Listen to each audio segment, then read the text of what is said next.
nosotros mismos, a no buscar la comodidad de nosotros mismos, a no buscar el estar cómodos en algún lugar con las personas que nos rodean, sino al contrario, ayúdanos a estar incómodos en cualquier lugar, menos en tu presencia, Señor. Ayúdanos a depender de ti mañana, tarde y noche, a ser radicales, Señor amado, ante los ojos del mundo, para así ser aborrecidos como tú lo fuiste, Señor. No porque haya maldad en nosotros, sino porque hay compromiso, Señor, y hay luz, Señor amado, en nosotros. Ayúdanos, Señor, a dar testimonio allá afuera, con vecinos, Señor, con compañeros de trabajo, con familia, que ellos puedan estar seguros que algo sobrenatural ha pasado en nosotros, y nosotros sonriendo podamos decir, pues somos tuyos, Señor. Todos venimos aquí con cargas, todos venimos con injusticias, todos venimos, Señor, siendo deshonestos, Señor, en alguna área. Todos venimos, Señor, debiéndote todo a ti.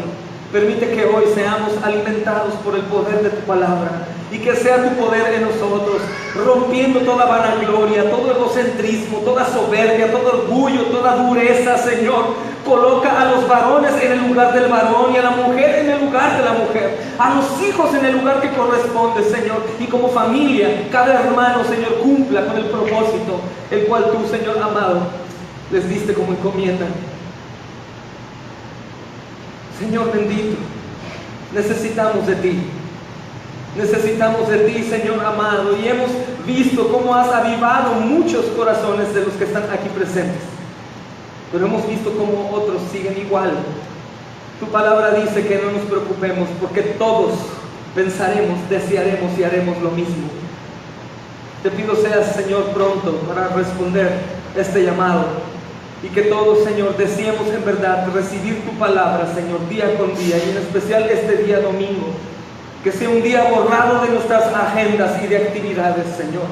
Y aún estando en la condición que estemos, y podemos respirar, podemos comer y podemos caminar, estemos en este lugar, Señor, dándote la gloria. No porque tú seas, Señor, sujeto a un solo lugar, sino porque donde 2 o 3 se congregan en tu nombre, tú ahí estás. Así que esta es tu casa, Señor. No los ladrillos que nos rodean, sino cada uno de nosotros, Señor, por el cual es conformado tu cuerpo. Padre bendito, Señor. Y te ruego que esta tarde todos y cada uno de los que estamos aquí comprendan, Señor, que si creen que tú eres el Hijo del Dios viviente, que vivió en santidad y que murió en la cruz del Calvario, y que no terminó ahí, sino resucitó, y creen que regresará, Señor, puedan entender que han sido llamados, escogidos por ti desde la eternidad, para andar en esas buenas obras, las cuales tú preparaste de antemano. Y que ese sea el motivo de nuestro gozo eterno. No veamos nuestra imperfección que nos condena y nos lleva atrás, sino veamos tu perfección soberana, Señor, que nos empuja hacia adelante, cada vez más cerca de ti, amado Rey. A ti sea la gloria por siempre, mi Dios bendito. En Cristo Jesús, el Todopoderoso y Dios nuestro. Amén y amén y amén, hermanos. Gloria a Dios. Nos da mucho gusto, estamos en vivo, nos da mucho gusto, hermanos, recibir la noticia esta mañana. Nuestros hermanos de la Iglesia del Señor Jesucristo en Milpillas, Alberto y Silvia, están ya en el hospital, después de un proceso que aún no ha terminado, porque su nena Génesis ya está con el Señor, alabándolo ahí en sus brazos desde hace ya varios cientos de días.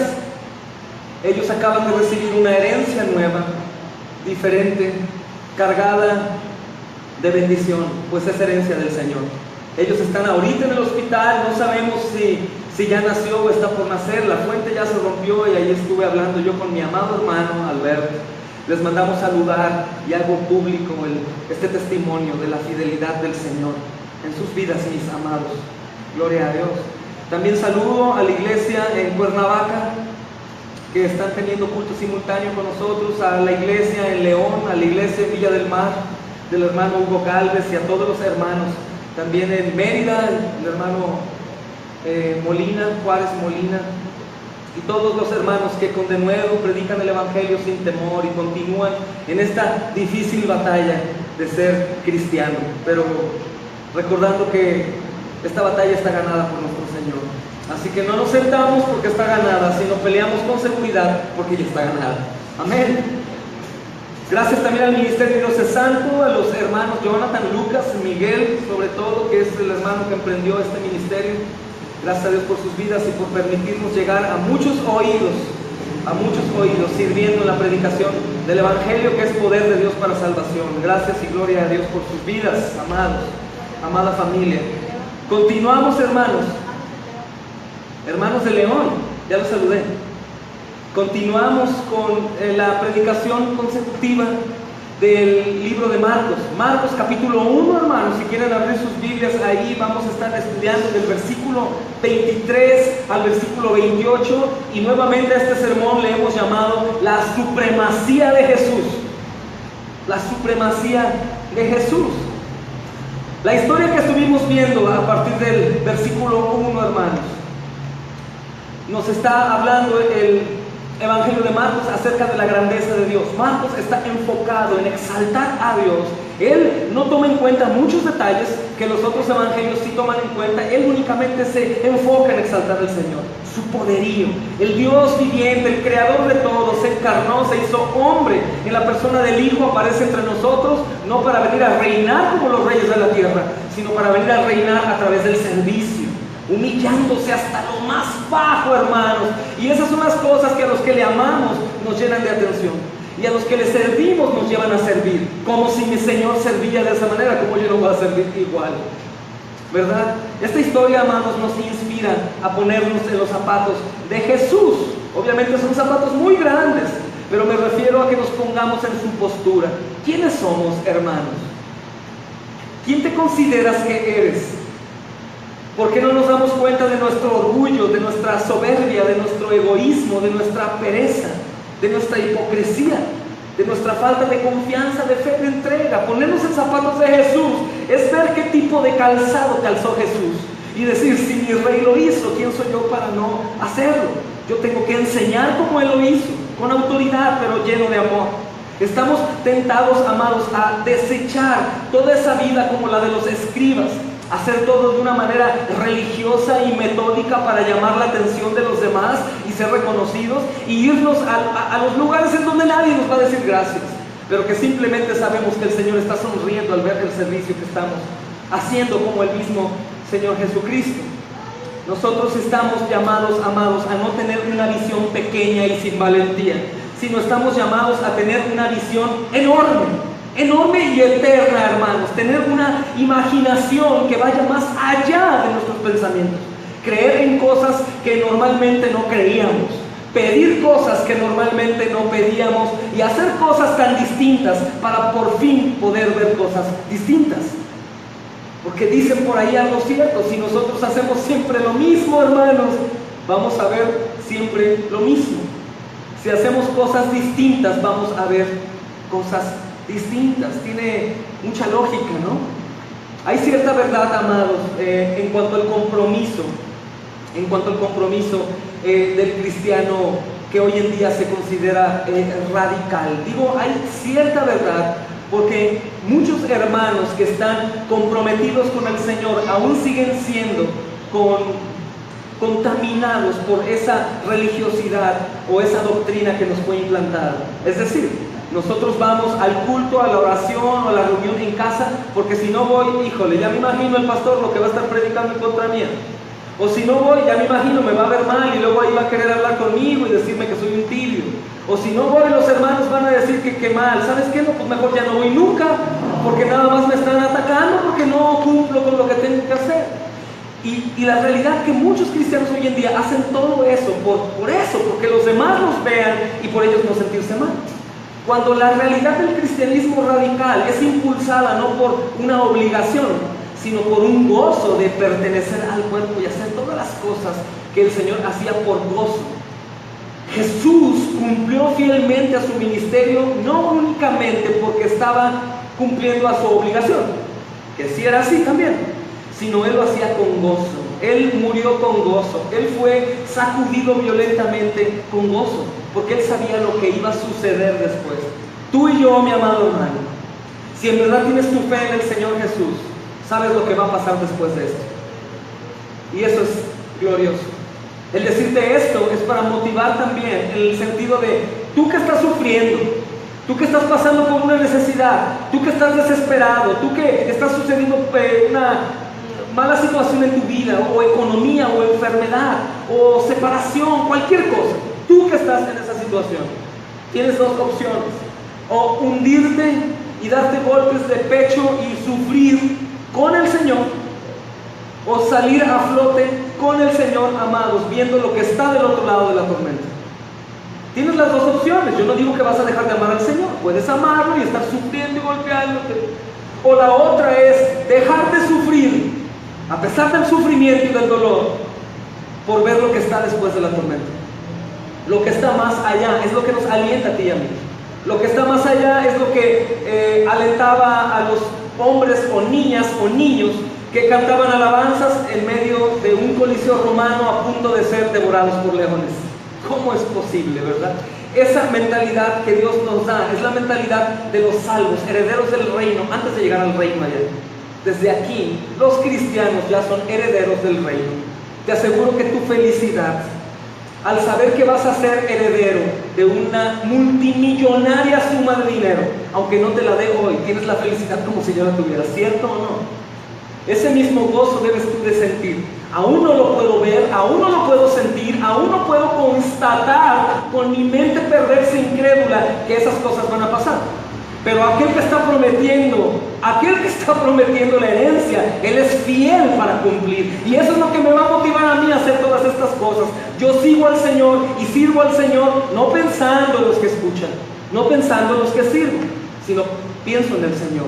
Y soy honesto, pienso también en la recompensa que Él promete dar a los suyos, conforme a la obra de cada uno. Nosotros tenemos que permanecer especialmente enfocados en el Señor. Nosotros tenemos que estar enfocados en Él. ¿Te agrada esto, Señor? ¿El Señor haría esto hoy? ¿El Señor pensaría así? ¿El Señor respondería así? Y dejarnos de imaginar a un Cristo que en ocasiones hasta afeminado lo han interpretado. Un Cristo muy bonito, muy hippie, muy amoroso, que te dice: no importa, no tienes problema, hijito mío, mira, ven, tú sigue igual. No, hermanos, el Señor tenía autoridad. Aún la gente, esta gente que se consideraba ya desde que Cristo llegó como pagana, los escribas estaban completamente en otro lugar que no era un lugar agradable ya para el Señor. Aún ellos dijeron: ¿quién es este que enseña con tal autoridad? Y no puede haber una autoridad con una voz afeminada, o no puede haber autoridad con una voz muy llena de templanza y de pasividad, soportando las miradas de los lobos encima de ellos, sino Él le ordena a las bestias que enmudezcan y callen, como lo vamos a ver hoy.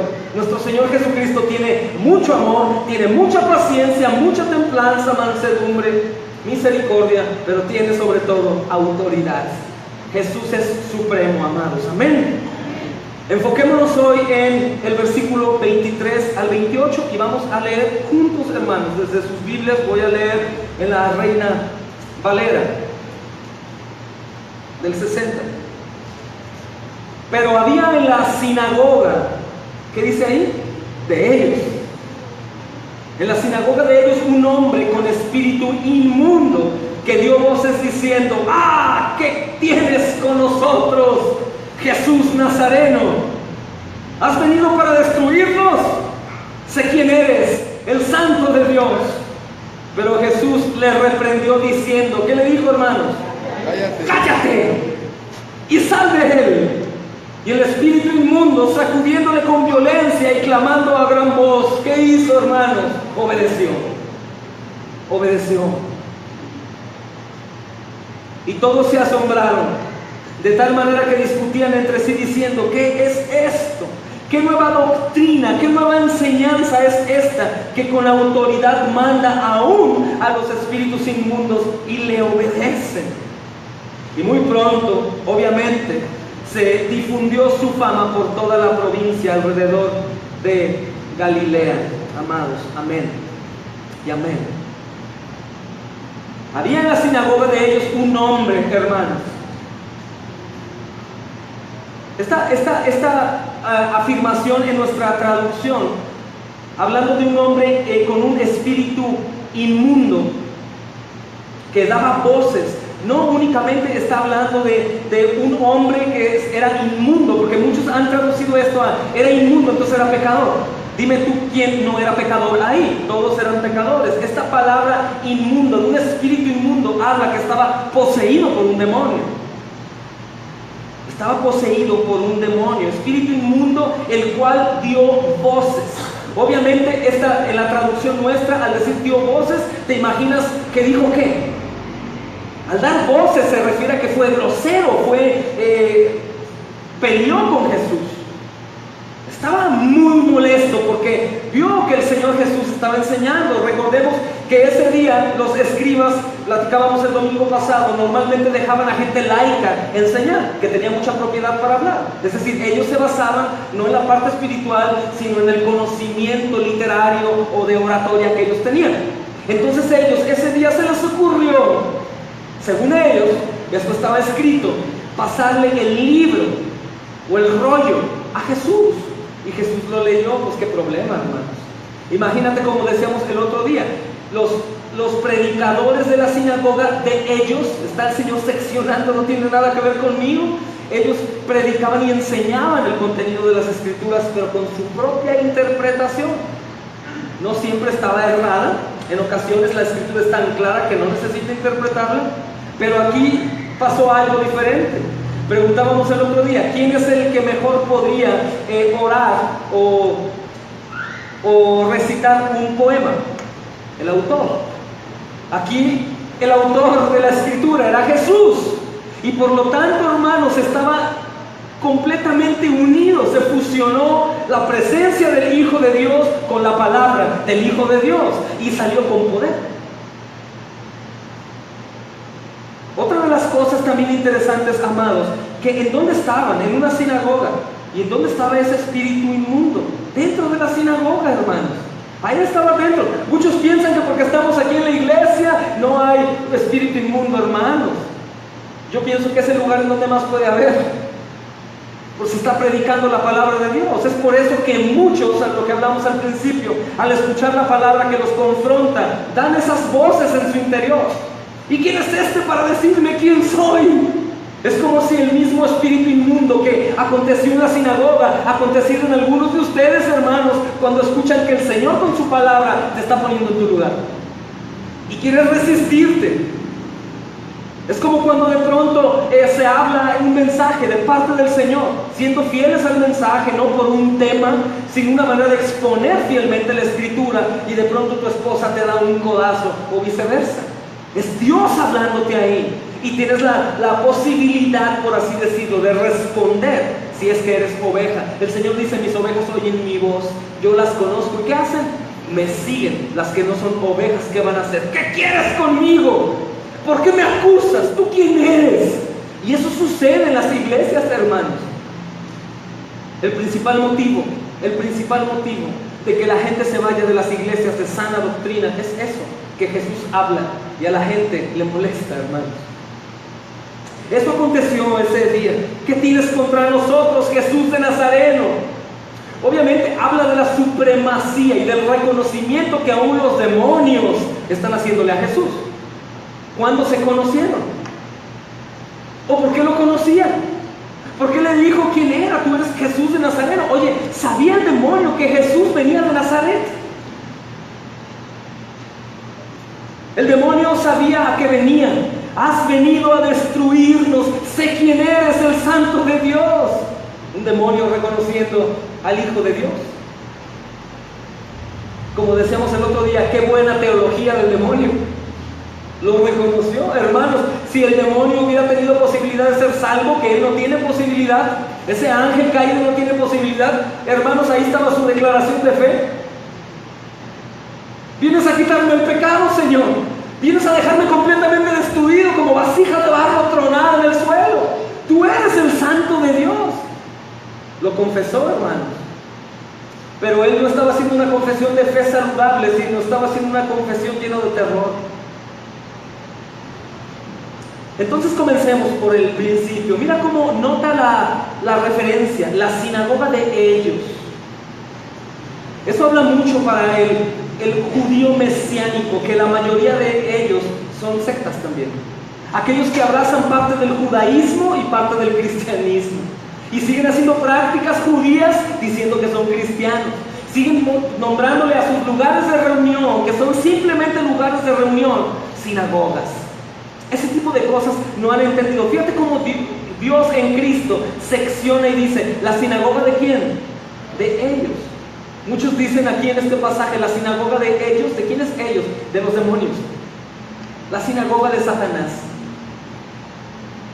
La sinagoga de ellos. Y fíjate que es importante mencionar esto, la sinagoga de ellos. No es Jesús llegando ahí a acoplarse entre ellos, porque es un lugar que es agradable para él. Es un lugar en donde antes de Cristo se hablaba del Señor, se enseñaba del Señor y guiaban, pero llegó la exposición viva del nuevo pacto. Ese pacto anunciado desde la antigüedad.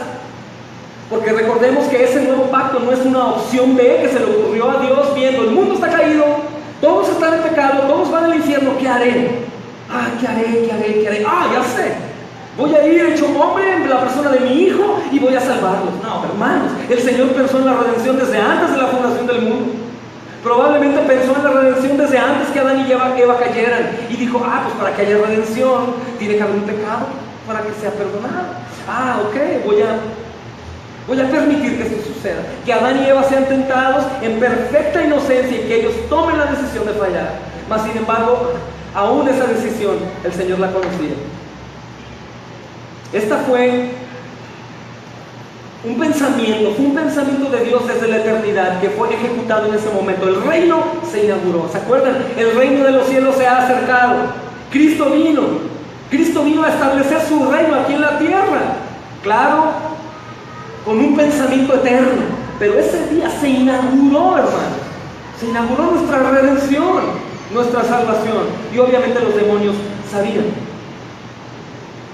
Obviamente esta es una buena pista, hablando de la sinagoga de ellos, sobre el extrañamiento de Jesús y los religiosos tradicionales. No tengo nada que ver con ellos, es su sinagoga, la sinagoga de ellos. Las sinagogas, amados, van a aparecer en el libro de Marcos, que vamos a estar estudiando a lo largo de este año, unas 6 veces, como lugares donde los demonios están presentes. Mínimo una media docena aparecen en las sinagogas con manifestaciones demoníacas. Versículos 39, capítulo 3, versículo 1. En el capítulo 6, versículo 2, en el capítulo 13, versículo 9, aparecen las presencias. Es extraño, amados, encontrar a este hombre en la sinagoga, porque tiene un espíritu inmundo y lo hace no electo, es decir, lo hace inelegible, como para que esté en una sinagoga. No podía estar un demonio endemoniado que físicamente aparentaba ser un hombre endemoniado y que lo dejara entrar a la sinagoga. Recuerda que el adversario es el padre ¿de qué? De la mentira, amados. Y él se disfraza como ángel de luz y anda habitando cuerpos, espíritus dormidos, para hacer daño. Hay algunos otros probablemente aquí que no creen en los demonios. Dime en qué lugar de la Biblia dice que los demonios dejaron de existir. O en qué lugar de la Biblia dice que ya no están activos. No, hermanos, están activos. La Biblia habla de lunáticos y habla de endemoniados. Y no dice que los endemoniados se terminaron, ¿no, hermano? Ayer decía el hermano Tony algo muy cierto. Los cuerpos nuestros no pueden estar deshabitados. O están habitados por el Espíritu Santo, o están habitados por el espíritu del diablo. Eso dice la Biblia. El Padre diablo y nuestro Padre Dios. Y eso es algo que se manifestó aquí también. Se manifestó eso. Estos religiosos, obviamente podríamos culpar la falta de espiritualidad, porque esta gente era religiosa y eran antagónicos, querían llamar la atención y les gustaba que les dieran alabanza, que se pararan y probablemente que les besaran la mano y les sirvieran en sobremanera. Podríamos también pensar que como eran religiosos y eran duros de corazón e iban a perseguir a Jesús. Por eso la sinagoga estaba llena de demonios. Pero insisto, las iglesias también pueden serlo. Las iglesias cristianas. Las iglesias cristianas. Es extraño, amados, haberlo encontrado ahí. Es extraño, pero por la apariencia. Pero no es extraño sabiendo que el diablo tiene aún autoridad de parte de Dios para hacer daño en este tiempo hasta que el Señor venga. Tratar de apartarte, de desanimarte, de susurrar, de tentarte como fue tentado el mismo Jesús, y de tratarte de hacer claudicar, tirar la toalla, como decimos, vencer, ya no continuar. Yo no sigo para el cristianismo, mejor me dedico a mi vida antes. Voy otra vez a la necesidad del dinero, quiero esto, voy a buscar lo mío, voy a viajar. No, es demasiado lo que la iglesia pide, yo mejor continúo con lo mío, pues Dios me dio vida para eso. Y es lo que hablamos al principio, empieza a engañar. El enemigo, su trabajo es engañar. Adversario quiere decir no únicamente un enemigo que tienes a la distancia. Tengo un enemigo allá en tal rancho. No, el adversario es alguien que planea, que te conoce, que tira dardos sabiendo en dónde va a lastimarte y dónde va a usarte. Por eso es que cuando tú decides aborrecer y abandonar el pecado, lo que más abunda es el pecado. Los que quieren abandonar la drogadicción, sobreabunda quien les dé droga, hermano. Los que quieren abandonar el alcoholismo, sobreabunda quien les invite alcohol. Los que están abandonando el adulterio, sobreabunda con quien adulterar. Es sorprendente cómo Satanás está obrando últimamente, desde hace más de 5,000 años. Últimamente, en los últimos miles de años. El trabajo de él es precisamente destruir, pero oh sorpresa, Jesús y el espíritu inmundo, hermanos, son personajes centrales en estos versículos que vamos a ver. Jesús y el espíritu inmundo aparecen en la escena de pronto. Este espíritu inmundo no es el mismo que tentó a Cristo en el desierto, a Jesús en el desierto, pero sí es un enviado de él.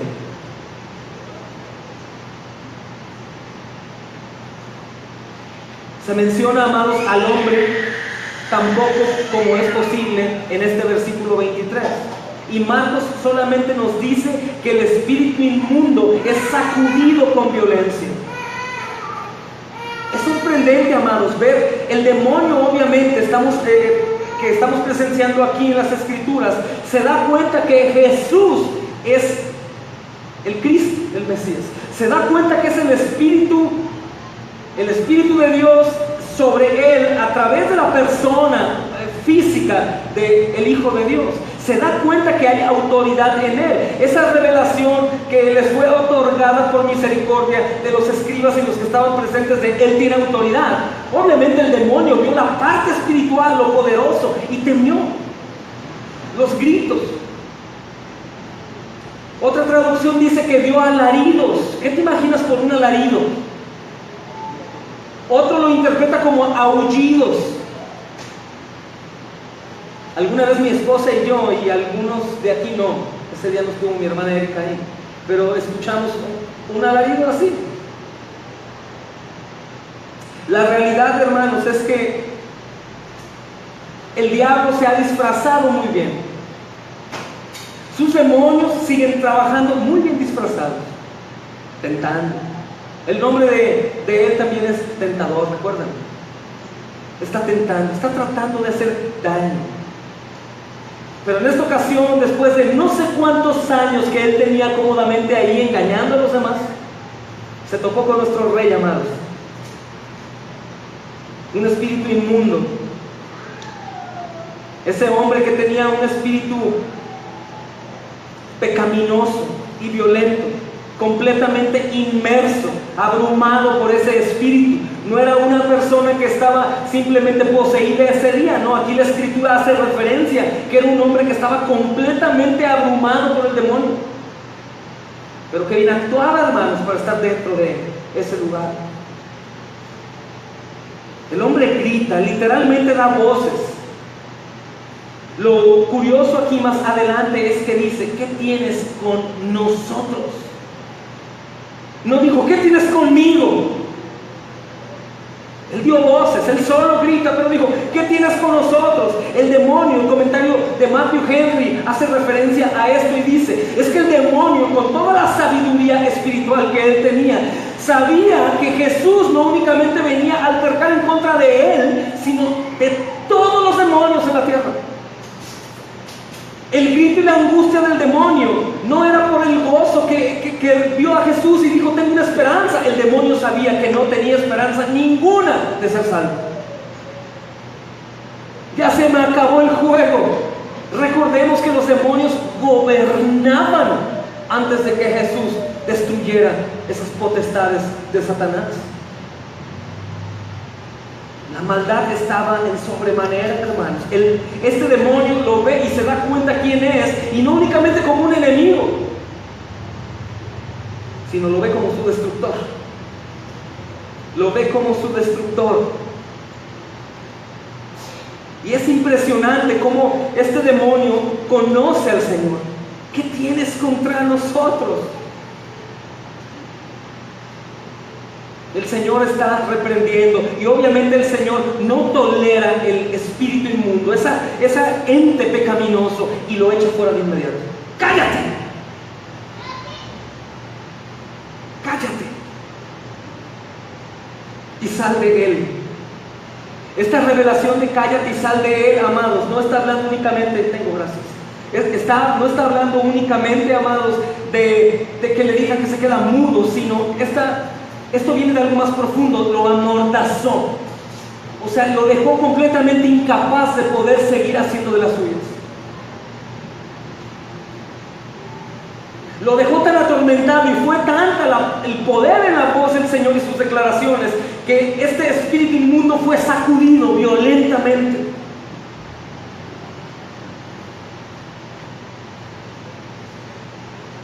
Obviamente este demonio, dando sus últimos alaridos, porque sabía que el Señor Jesucristo iba a destruirlo.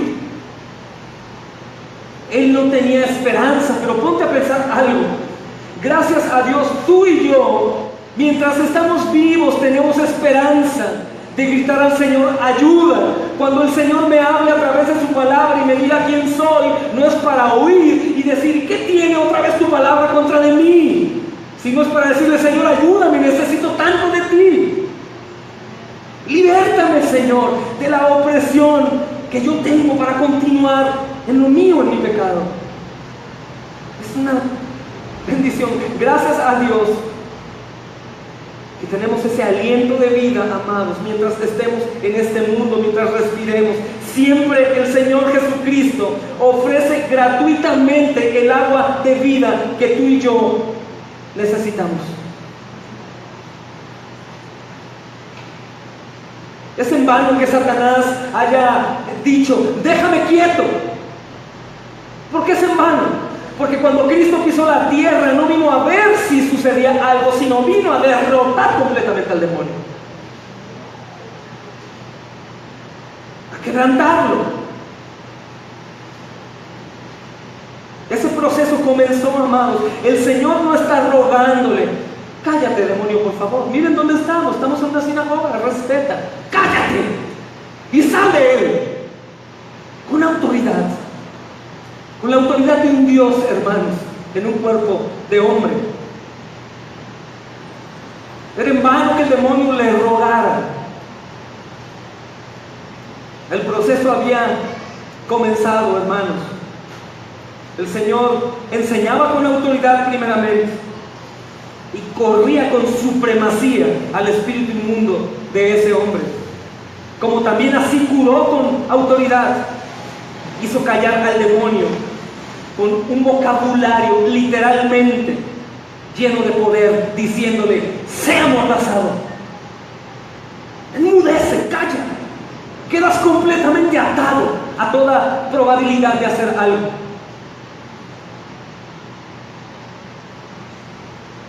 El Señor no ruega, amados, el Señor ordena. El Señor no ruega, el Señor manda. Tanto hace falta esto a la iglesia, hermanos. Ese concepto del que hablábamos al principio de un Señor muy bonachón, que tolera nuestra infidelidad. Y por esa mentalidad que nosotros hemos diseñado en nuestra mente, creemos que Él lo tolera todo. Él es muy bueno. No sabes la cantidad de cristianos que he escuchado que se enojan conmigo, diciéndome, es que se te está olvidando que Él es muy bueno y que Él me ama como soy, pecador. ¿Sabes de qué va a estar saturado el infierno, hermano? Del 33% aproximadamente, dicen, de demonios. O un porcentaje muy grande, perdón por la cifra. Pero el otro relleno son pecadores, no arrepentidos. Probablemente muchos pecadores que dijeron, bueno, mañana, ay, no importa, Dios es bueno, Dios es bueno, Dios me entiende, Dios sabe que yo necesito lo mío. Y precisamente el pecador contesta como este demonio: no te metas conmigo, Señor. ¿Qué quieres de mí? ¿Por qué vienes a atormentarme? Pero por otro lado, lo más glorioso, amados, es que sus ovejas oyen su voz y lo siguen.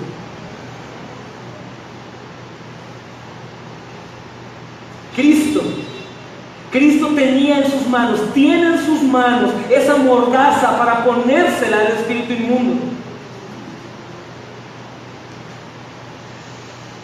Cristo tiene todo el poder para hacer callar a ese espíritu inmundo. Como Cristo tiene esa mordaza para ponerla en nosotros y que podamos aborrecer y alejarnos del pecado. Así como Cristo tiene la autoridad, amados, para comenzar a hacer algo en nosotros. Y no está sujeto a nada, hermanos.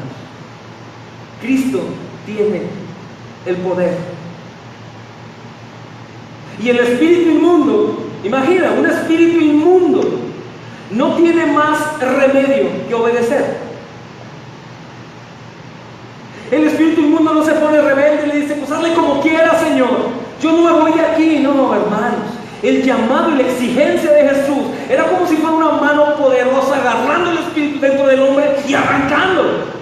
No le estaba dando la oportunidad a ver si salía o no. Es como cuando hizo que Lázaro resucitara. ¡Lázaro, sal! ¿Y qué hizo Lázaro?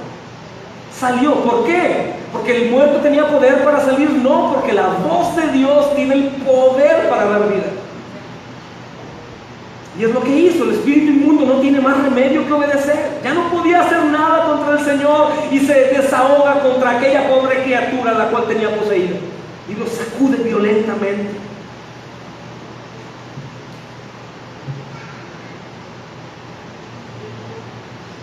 Este hombre, fíjense algo importante que quisiera que entendiéramos hoy, porque vuelvo a insistir, no te imagines un hombre endemoniado con la cara de loco y las venas así saltadas y rojo y malévolo. No, hermanos, no parecía que era un espíritu inmundo. Marcos usa espíritu inmundo y demonio sin hacer diferencia.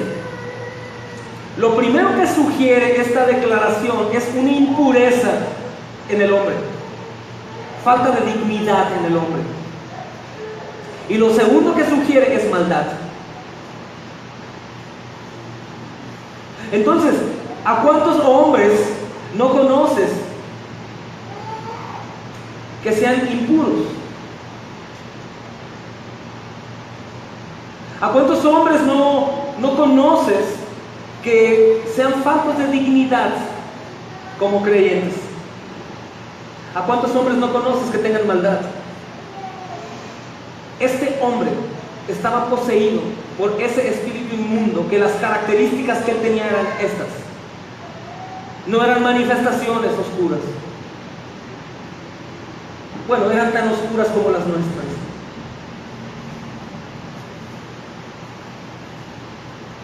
Hablar de espíritus inmundos, hermanos, hoy en día parece como algo primitivo. De hecho, muchas iglesias que predican sana doctrina dejan hablar de demonios. Y muchos dicen, es que no predicas de demonios. Hermanos, es que tengo que predicarlo. Aquí aparece en la escritura un sinnúmero de veces. La diferencia es que nosotros no exaltamos al diablo, porque él ya fue derrotado por nuestro Señor Jesucristo.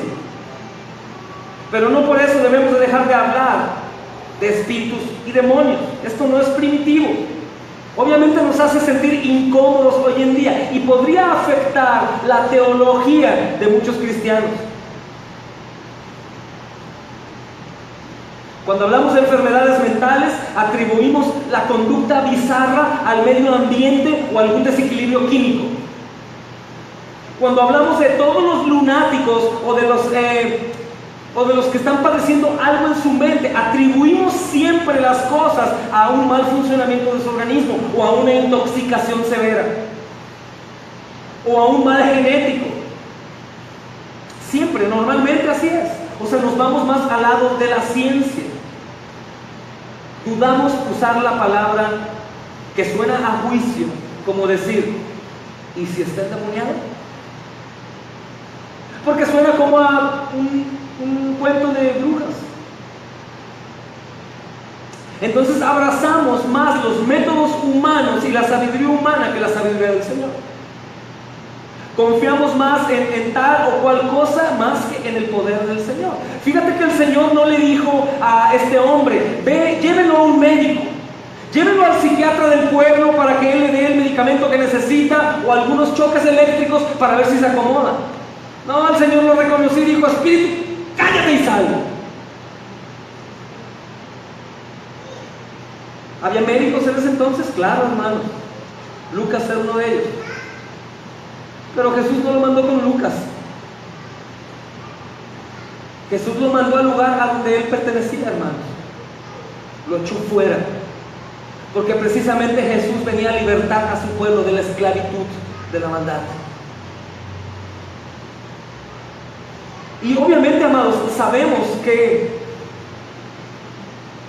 el Señor ha usado la ciencia médica. Lo ha usado. Y nosotros somos de la idea que si te duele algo, hermano, pues va al doctor.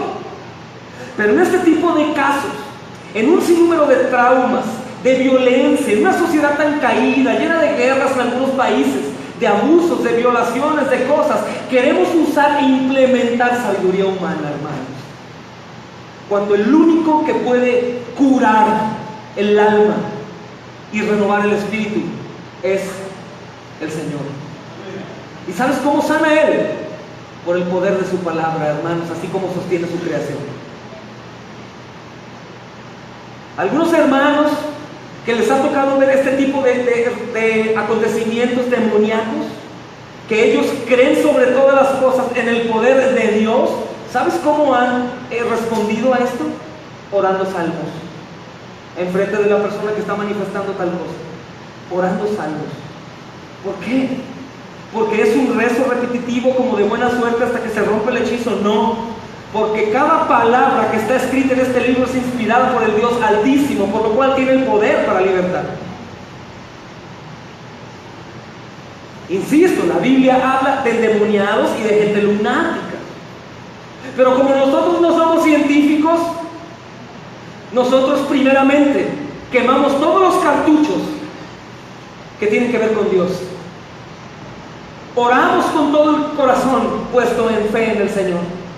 Abrimos la Biblia y estamos recitándola con denuedo, creyendo que lo que estamos hablando es lo que han hablado sus hombres a lo largo de la historia, que están ahí dentro de la Escritura, confiando en momentos de tribulación. Sabemos, amados, que la ciencia médica ha logrado mucho en este campo, pero tú dime, ¿quién le ha dado la sabiduría a esos científicos para que lo puedan avanzar? ¿Quién les dio esa mente? ¿Quién les dio esos dones y cualidades? Podemos brincar la tranca, hermanos, ir con aquel Señor que es el Rey y el dueño y el poderoso absoluto, amén. Entonces, ese avance que vemos en la ciencia es muy bueno, hermanos, y yo recomiendo que acudan también a ello cuando haya necesidad, pero hay ciertos casos que no va a resolver el problema del mal, que no es un problema médico, ni tampoco es una idea primitiva, hermanos, sino un problema espiritual y una realidad presente que necesita la palabra de Dios y no otra cosa. Aunque nuestros ojos no vean un resultado óptimo, Hablando, por ejemplo, de los más pequeños, la Biblia dice que instruyas al niño en su camino y cuando sea grande, ¿qué? ¿Pero hasta cuándo? Qué chistoso, ¿no? Entonces la realidad es esta: el Señor Jesús, frente a este endemoniado, le dio una orden de salir. Ahora, ¿qué fue lo que hizo que el demonio saliera? ¿El dedo del Señor? ¿La voz del Señor? ¿O la palabra del Señor? La palabra, hermanos. Nosotros no podemos andar viviendo diciendo que ya no creemos en los demonios cuando el mismo Señor cree. Cuando los mismos demonios les están testificando que creen en Dios y tiemblan.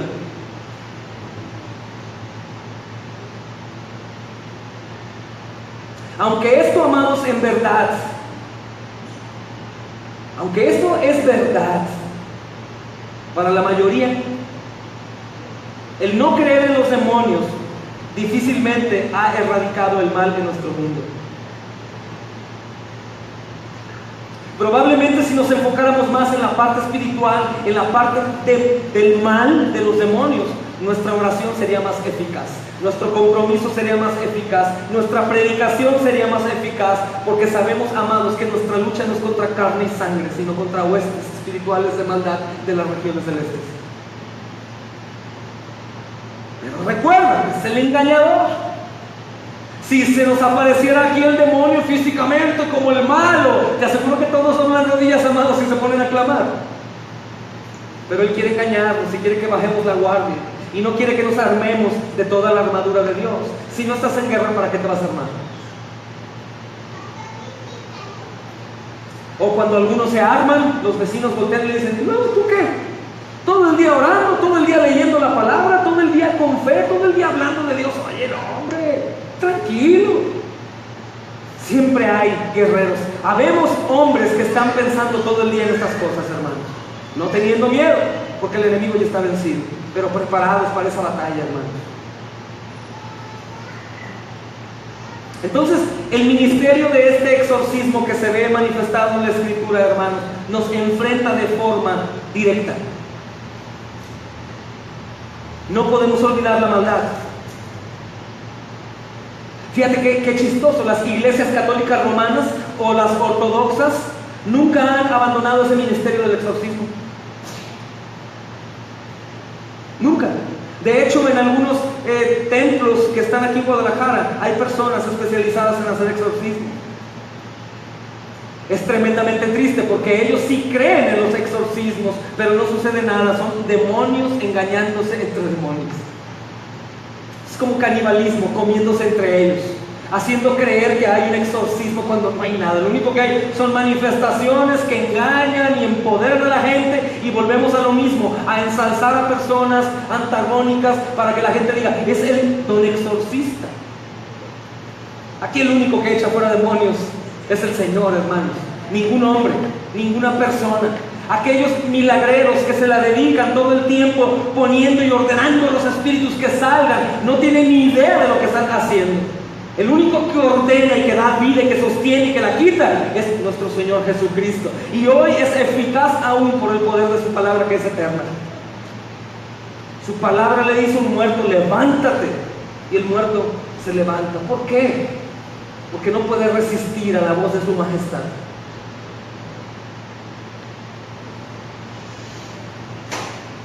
Lo que hace al exorcismo, amados, posible, a la liberación, como se le llama en el medio cristiano, es el poder sanador de Jesús, que está disponible a través del ministerio de la predicación de su palabra. Es lo que hizo posible ese acontecimiento. Y lo que lo sigue haciendo posible es el ministerio de su iglesia. El cuerpo es tan importante. Se le ha quitado tanto poder y tanta importancia al cuerpo de la iglesia, que muchos pueden estar de una iglesia en otra, muchos pueden ausentarse mucho tiempo de la iglesia. No hay amor por la iglesia. Pero quiero decirte que todo lo que el Señor más ama en el mundo es su iglesia. Y que todo lo que hace el Señor a través de los hombres es a través de su iglesia. Y que todo lo que el Señor enseña con su palabra es en su iglesia, con su iglesia. Y quiero decirte que por lo único que va a venir el Señor para llevarse con Él a la eternidad es por su iglesia.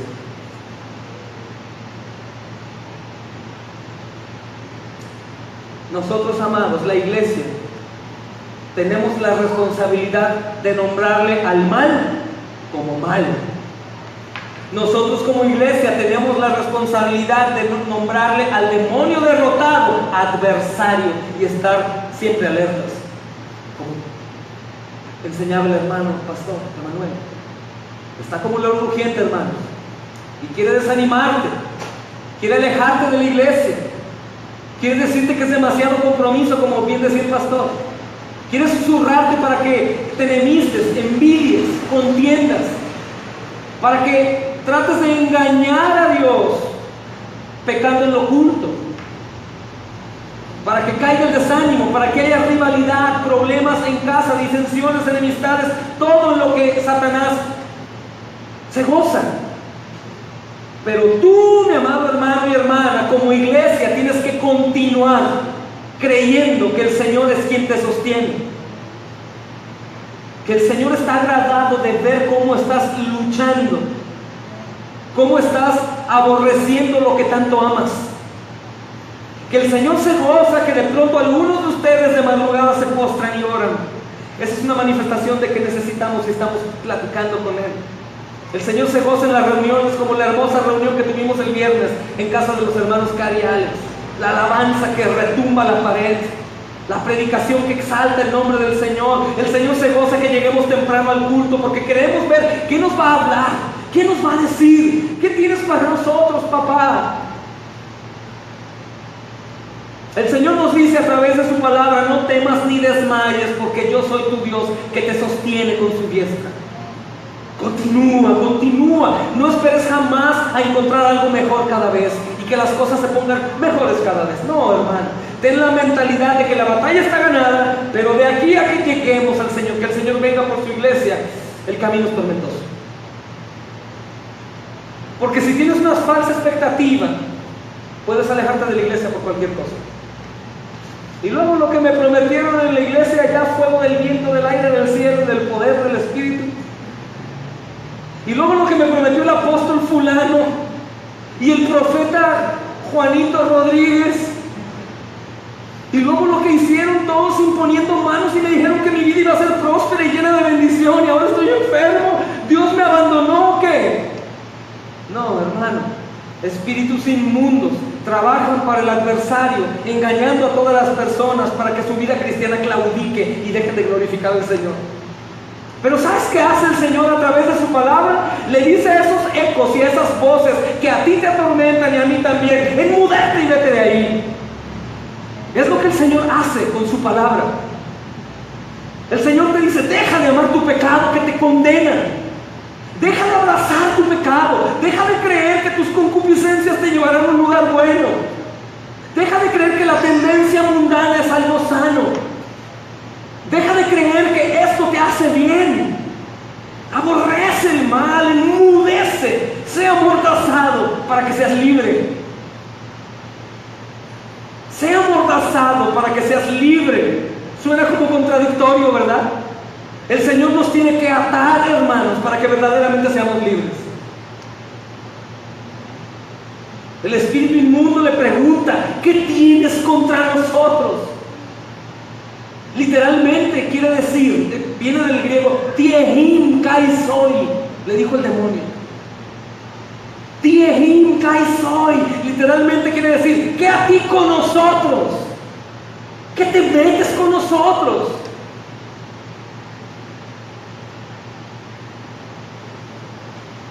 Esta frase en griego es una exacta copia de una expresión usada en Jueces capítulo 11 versículo 12. Si quieren vamos ahí a leer esta frase. Mira, Jueces capítulo 11.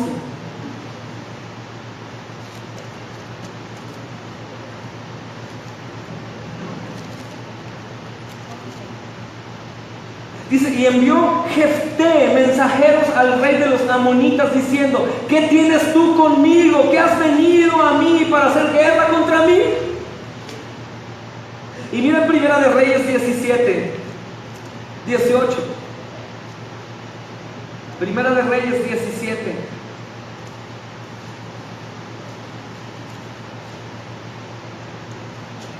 Y ella dijo a Elías: ¿qué tengo yo contigo, varón de Dios? Esta es una expresión usada, hermanos, con un significado que va más allá. Es: ¿por qué te metes en mi vida? ¿Por qué te metes en mi línea? ¿Por qué cruzas mi frontera? ¿Qué quieres hacer? Estás interfiriendo conmigo. Y el Señor Jesús dice: sí, precisamente a eso vengo, a interferir contigo. Y tú puedes decir: pero yo no soy un endemoniado. ¿Tú crees que el hombre decía: yo soy un endemoniado? Pero en ocasiones le podemos responder al Señor con tanta palabra que recibimos: ¿por qué te metes tanto conmigo?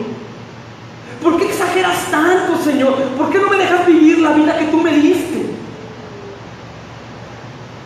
¿Por qué estás interfiriendo con nosotros? Este es el significado de esa exclamación, ese cuestionamiento que el demonio le hace a Jesús. Es el significado: ¿por qué te metes en mi vida?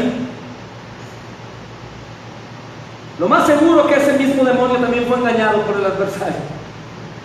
Pensaba que iba a vivir feliz destrozando a la humanidad, a la creación de Dios, pero no, hermanos.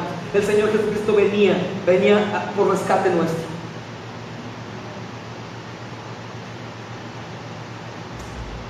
El Evangelio de Juan también usa una frase similar: ¿qué tienes conmigo?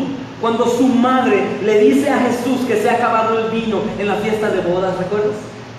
Jesús le dice: ¿qué tienes conmigo, mujer? ¿Qué tienes conmigo? ¿Por qué te metes en esto?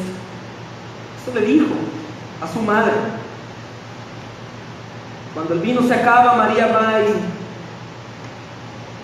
y le exige en cierta manera a Jesús, y Jesús le dice: ¿qué tienes conmigo? Esto funciona como una fórmula defensiva que niega la relación de la persona con la que se está dirigiendo. ¿Por qué te metes en un tema que no es tuyo? Pero imagina a quién se le ocurrió al demonio decirle. Otra cosa sorprendente en estos textos, vuelvo a insistir, es que el espíritu inmundo le llama a Jesús por su nombre y por el lugar de donde venía: Jesús de Nazaret. Probablemente, amado, siendo el demonio, está intentando ganar poder sobre Jesús. Como cuando llega una autoridad: oh, señor gobernador, ¿qué tal? ¿Cómo está? El demonio quiere hacerle la barba a Jesús. Jesús de Nazareno intenta ganar poder sobre Jesús, llamarlo por su nombre, quién era. El Espíritu también, al no ver una respuesta positiva, identifica a Jesús y le dice: eres el Santo de Dios. Completamente en contra de él, porque la palabra santo es un sinónimo de limpio también, apartado de la suciedad. O sea, es el antónimo de impuro. Santo habla de limpieza, apartado en la limpieza. El espíritu inmundo en Marcos reconoce la separación de Jesús, el Santo de Dios, cuando dice: ¿qué tienes conmigo? Le dice: el Santo de Dios, el limpio. ¿Tú qué tienes que ver conmigo, tan impuro y sucio?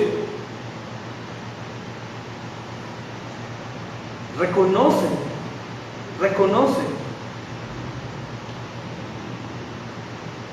su poder, su limpieza, su santidad. Y lo más importante, amados, que el título de Santo de Dios es particularmente apto, hermanos, para este evangelio en el que nuestro Señor Jesucristo es exaltado, pues viene a liberar al mundo de lo que es impuro. Esta es una de las bendiciones más grandes, porque hemos escuchado mucho que Jesús vino a rescatarnos. Primeramente, ¿a rescatarte de qué? La respuesta es que me vino a rescatar del infierno. Es bueno, pero antes te viene a rescatar de ti mismo. ¿Cómo? Antes te viene a rescatar a ti de la práctica del pecado. Antes te viene a rescatar a ti del temor excesivo, de la ira excesiva, de la mentira, del adulterio, de la fornicación, de los celos. Antes que el Señor Jesús nos liberte por la eternidad, nos liberta de nosotros mismos. Por eso el Señor dice que por sus frutos los conocerán. Una persona que verdaderamente es del Señor va a dar frutos que es del Señor, y no como muchos de los que están predicando la exagerada gracia a tal grado de que pueden seguir una vida pecaminosa, práctica, y dicen, de todas maneras tú no te preocupes, tú eres salvo. No, antes de salvar el Señor regenera. Esta iglesia cree firmemente en la doctrina de la regeneración, amén. Es tremendo, hermanos. El Espíritu hace el mejor trabajo que puede hacer para con Jesús.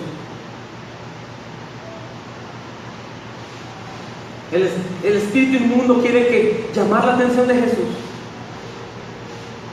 para ver si tiene alguna posibilidad, aunque muy por dentro sabe que no. Llegó el Señor por su pueblo.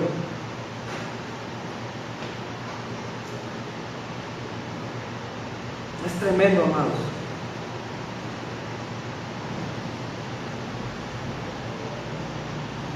El espíritu inmundo hace una segunda pregunta, y muy acertada, hermanos. ¿Has venido a destruirnos? El Señor Jesús no le responde su pregunta, sí, vine a destruirte, prepárate. Jesús le responde no con palabras o con una explicación, sino con palabras de poder. Enmudece. No tienes relación conmigo.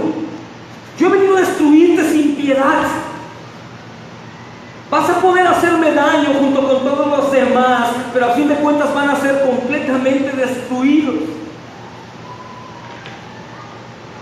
El Señor Jesús no usa encantamientos o liturgias formales o palabras muy bonitas. El Señor es autoritario y definitorio en su voz. Enmudece. Cállate. Cállate.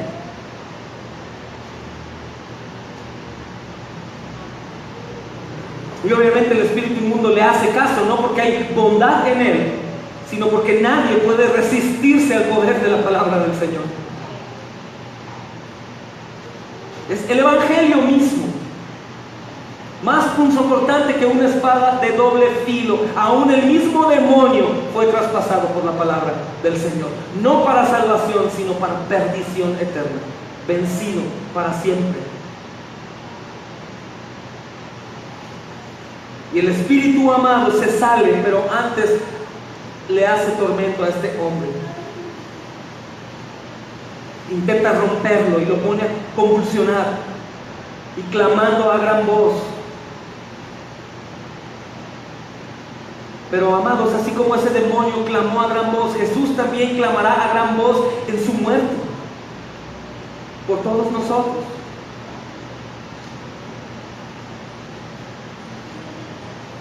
Así como el demonio sintió esa derrota tan grande por la voz de Jesús, el Señor Jesús también pasó por lo que el demonio pasó, ¿sabes? Mira el versículo 15-37 para que lo subrayes y no olvides. Ahí Marcos, que vamos a ir más adelante, pero me gustaría que lo recordaras.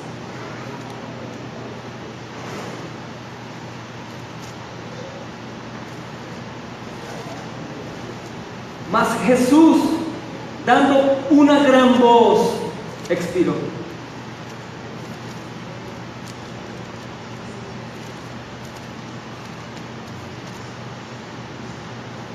Jesús también clamó con una gran voz, hermanos.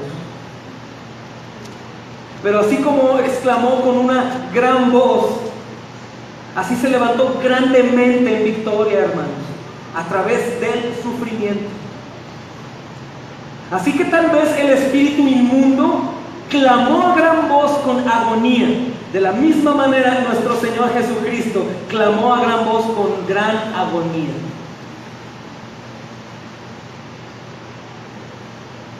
Y bueno, amados, Marcos no nos dice el desenlace o el destino de este espíritu exorcizado o de este hombre. Pero lo que aquí vemos, amados, que este exorcismo o esta liberación, como bien se le llama en la actualidad, sobre todo cristiana, lo que confirma es la autoridad de Jesús. Primero, recordemos que se revela en su enseñanza. Él enseña con autoridad. Y después vemos que aunque Jesús podía haber escogido cualquier tipo de milagro para dar autenticidad de su autoridad, Él escoge un exorcismo por su valor simbólico. Libertad a una persona atormentada por un espíritu inmundo.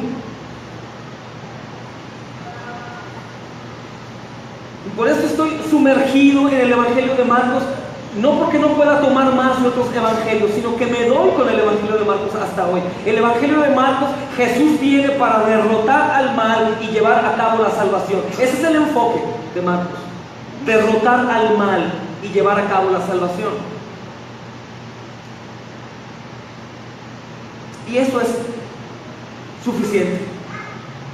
Eso es más que suficiente. Es sorprendente, hermanos. Y me lleva a pensar algo para nosotros. Así como el espíritu inmundo no tiene más remedio que obedecer, no podía hacer nada contra el Señor, entonces se desahoga contra aquella pobre criatura y lo sacude y lo violenta, lo hace agitarse con convulsiones. Así cuando Cristo, amados, por medio de su gracia, libra a las pobres almas como nosotros, hay convulsiones dentro del corazón. Así cuando tú estás afligido y atormentado, hermano, por tantas cosas como hablamos al principio, la palabra del Señor sacude y convulsiona el corazón de aquellos que creen y escuchan creyendo. Así como ese demonio gritó por derrota y agonía, el pecador tiene que gritar de agonía: Señor, ya no puedo más con mi impureza, ya no puedo más con mi pecado, ya no puedo más con mi infidelidad, ya no puedo más con mi hipocresía, con mi pereza, Señor, ya no puedo más con mi falta de amor. Señor, ayúdame. ¿Sabes qué hace el Señor, hermano? Responde: ayúdame, Señor. Pero grita con agonía. Grita con una agonía como si supieras que hoy mismo irías al infierno si no hubiera sido por tu rescatador.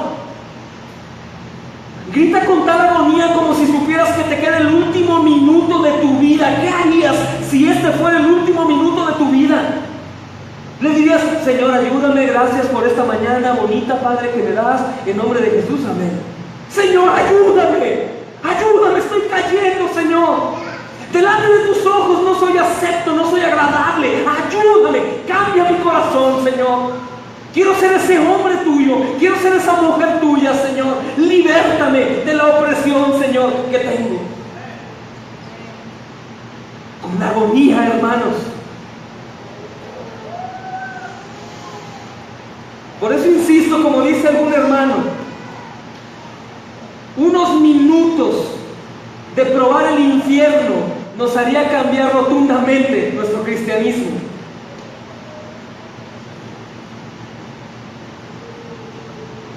Cristianismo de apariencia, hermanos, un cristianismo de conveniencia, un cristianismo moderno, hermanos, un cristianismo tibio, un cristianismo de saciarnos a nosotros mismos. Pues ¿quién quiere ir al infierno, no?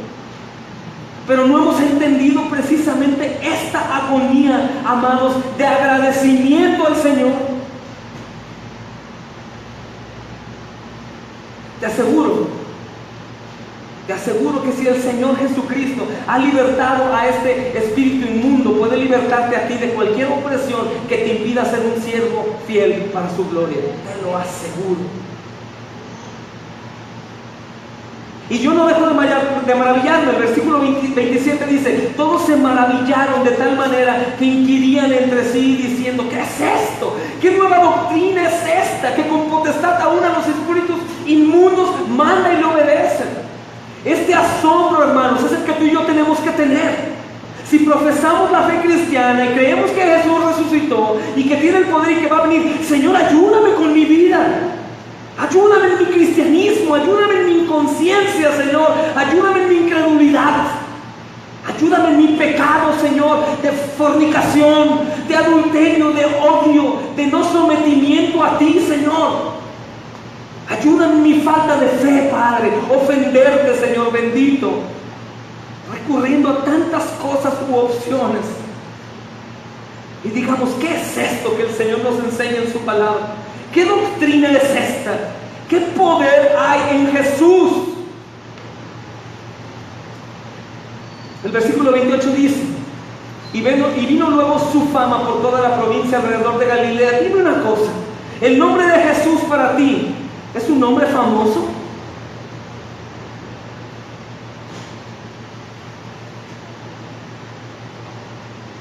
La autoridad, amados, es su enseñanza. La autoridad sobre los espíritus inmundos. La enseñanza de Jesús con autoridad es eminente, amados. Prepara a la gente, su palabra prepara a la gente para recibir su autoridad, para recibir sanidad de todo tipo. La más importante es la espiritual. Como hemos dicho antes, preferible estar enfermo y llegar al cielo que estar sano y irme al infierno. Pero el creer en esto, el asombrarnos de esto, el agonizar, amados, por agradarle, nos hace gozar de su autoridad. Y su autoridad nos hace gozar de una sanidad que se confirma en nuestra vida. Y eso refuerza tu ministerio. ¿Cuál ministerio? Ser cristiano es tener un ministerio. Porque todas las personas que te rodeen, amados, son almas perdidas que necesitan escuchar al Señor Jesús diciéndole: enmudécete y queda libre. No es que únicamente sirven aquellos que tienen un ministerio diaconado, los ancianos, los ujieres. No, amado. Todo cristiano verdadero tiene la responsabilidad de dar testimonio del Señor en cualquier lugar, en cualquier medio, en toda oportunidad que se te presente. Tienes que decir quién es Jesús, lo que ha hecho Jesús y lo que promete hacer, amados. Y los primeros que tenemos que saberlo somos nosotros. Pero creo que este tipo de pasajes lo que hace más intrigante esto, hermanos, o la pregunta que se levantó por el exorcismo: ¿qué es esto? ¿Quién hizo esto? Es lo que hace que demasiados cristianos contemporáneos creen tanto en los eventos milagrosos. Porque han visto alguna vez un milagro y lo leen en la Escritura, entonces ellos se dedican a fortalecer la fe a través de los milagros, pero eso es completamente un error. El Evangelio sabe que eso no es así. Porque no dice la palabra que la fe viene por los milagros y los milagros por la palabra de Dios, ¿verdad? Dice que la fe viene por el oír. ¿Y el oír por qué? Por la palabra de Dios. Y solo el Evangelio es poder de Dios para salvación, porque el Evangelio trata de Jesús y Jesús es el Salvador. Y si el Señor Jesús decide hacer ese milagro de un exorcismo, un espíritu inmundo, la inmundicia está en ti y está en mí. Clamemos a Jesús y agonicemos para que nos limpie de toda maldad. Que nos limpie de la maldad, que nos limpie de la pereza, que nos limpie de la soberbia, del orgullo, del egocentrismo. Límpiame, Señor, y quiero ser un utensilio, Señor, tuyo, para tu gloria. De tal manera que todos los que estemos aquí, amados, podamos esperar al Señor de frente y no con temor, que temblemos por su santidad y su presencia y no por el miedo de no haber cumplido el ministerio. Pero tiembla también antes de que ofendas, tiembla antes de que caigas en ira, tiembla antes de que adulteres, tiembla antes de ver pornografía, tiembla antes de maldecir, tiembla antes de tener una relación fuera del matrimonio, tiembla antes de pisar la sangre de Jesús practicando el pecado que tú y yo no debemos de practicar. Porque el Señor Jesús ya nos ha dicho: enmudece, eres amordazado, ya tu vida no es tuya, sino es mía, te compré con mi sangre, dice Jesús. Ahora no sé si puedas pensar cuántas veces ofendes y sigues ofendiendo al Señor Jesucristo. ¿Eso te va a hacer que te quedes sin salvación? No, hermano. Nada te quita tu salvación una vez siendo salvo, pero eso te va a quitar la posibilidad de glorificar y exaltar su nombre sobre todo nombre, que para eso estamos creados en Cristo Jesús, para glorificar y exaltar su nombre. Así que permite que el poder de la palabra de Dios te amordace y tú ya no puedas tomar decisiones por tu propia cuenta. Gózate en tu Señor y Salvador, aquel que sufrió tal contradicción de pecadores, aquel que se puso en el lugar en donde tú ibas a estar y pagó tu condena a precio de sangre. Gózate en tu Salvador, agradece a tu Salvador, dile gracias Señor por haberme salvado, gracias por haber tomado mi lugar Señor. Gracias Señor, porque aún en contra de mi propia voluntad tú me hablarás y me cambiarás. Gracias Señor, amén. Oremos de pie, amados hermanos.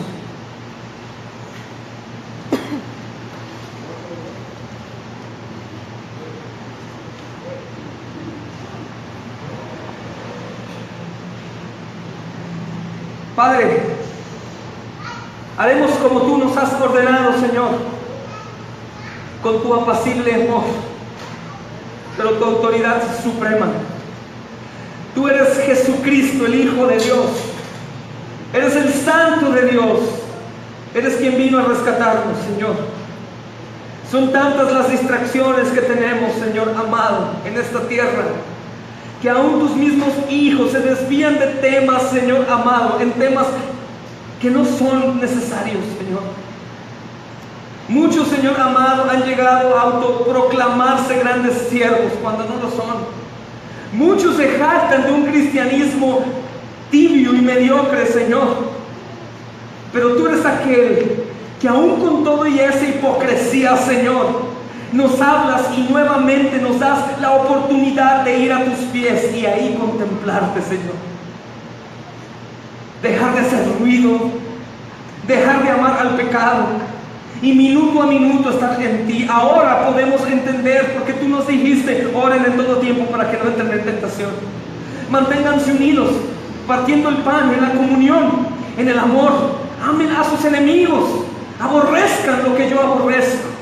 Señor, tú viniste a librarnos, Señor, de los celos, en el nombre de Jesús, de la ira, Señor, de la contienda, del adulterio, de la fornicación, de la borrachera, Señor, de toda clase de inmundicia, Padre amado, aún la envidia, la soberbia, el orgullo, Señor. Rey amoroso y todopoderoso, hoy clamamos a ti para que te glorifiques con poder, Señor, y sea tu voz suprema, ordenando, Señor amado, dentro de nosotros abandonar la impiedad y que un verdadero avivamiento llegue, Señor, no en apariencia carnal, Señor bendito, sino en viva fuerza, Señor, puesta en cada uno de nosotros por el poder de tu palabra. En el nombre de Jesús entregamos hoy las cargas a ti, Señor. Que venga más gloria tuya, Señor. Que venga más poder y más fuerza, Padre amado, Señor. Que venga más fuerza, necesitamos tanto de ti, Señor. Pues hemos sido engañados, Señor. Y hemos llevado, Señor amado, una práctica, Señor, en tu iglesia, Dios, que no es la que tú querías. Une, Señor, a tu cuerpo, Dios amado. Únelo de tal forma, Dios amado, que ese pequeño rebaño en todo el mundo sea una luz tan grande, Señor, que ilumine las tinieblas para rescatar a aquellos, Señor, por los cuales tú has venido a morir. Los tuyos, los predestinados, los elegidos de antemano, los dados por tu Padre, Señor, por los cuales tú entregaste hasta la última gota de tu sangre. Alabado seas esta tarde, Señor. En el nombre de Cristo Jesús, hoy oramos al Padre diciendo: Padre nuestro que estás en los cielos, santificado, Señor, sea tu nombre. Venga tu reino y hágase tu voluntad como en el cielo, así también en la tierra, Señor. El pan nuestro de cada día, dánoslo hoy. Y perdónanos nuestras deudas, como también nosotros perdonamos a nuestros deudores. No nos metas en tentación, Señor, líbranos del mal. Creemos, Señor, porque tuyo es el reino y el poder y la gloria por todos los siglos, de los siglos y los siglos. Amén, Señor, y amén. Alabado